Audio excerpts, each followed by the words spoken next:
How big are your dreams? Have you ever stopped to think about that in God's presence? Not just about where you are today, but about where the Lord wants to take you. How big are your dreams? Often, we don't dream small because we want little, but because we look too much at our limitations and too little at God's power. The Bible reminds us that God is able to do infinitely more than all that we ask or think. And if He is the one who puts dreams in our hearts, then those dreams are never too small. It's just that sometimes we have too little faith to believe. Look at Abraham. God promised that he would be the father of a great nation when he was already old, and when, humanly speaking, that was impossible. Abraham could have given up, but he chose to believe, and the Bible says that he believed against hope.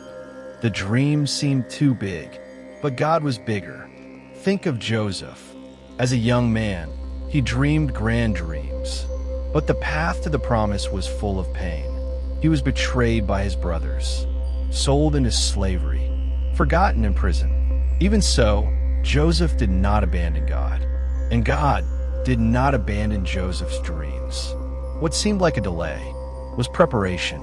Perhaps today you feel like Joseph in prison, thinking that God has forgotten you. But God never forgets the dreams He Himself planted. Remember David, a simple shepherd, forgotten even by his own father, but chosen by God to be king. David had no looks, position, or experience, but he had a willing heart. While others saw an impossible giant to defeat, David saw an opportunity for God to be glorified. And what about Moses, a man with fear, insecure, who tried to run away from his calling? He said, "Lord, I don't know how to speak." But God answered, in other words, "Who made man's mouth?"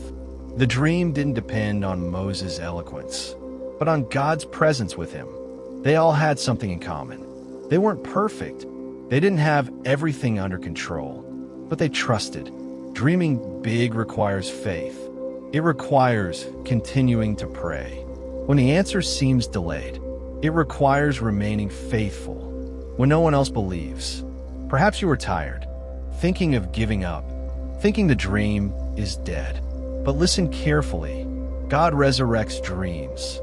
The size of your dream doesn't define who you are. What defines you is the God who walks with you throughout the entire process. If this message spoke to your heart, leave a like so that more people can be reached. Subscribe to the channel to receive messages that strengthen faith and renew hope. And share this video with someone who needs to believe in God's dreams again today. May the Lord renew your strength, strengthen your faith, and remind you every day that dreams He has placed before you always come true in His perfect timing. And now, I ask you once more, how big are your dreams before God?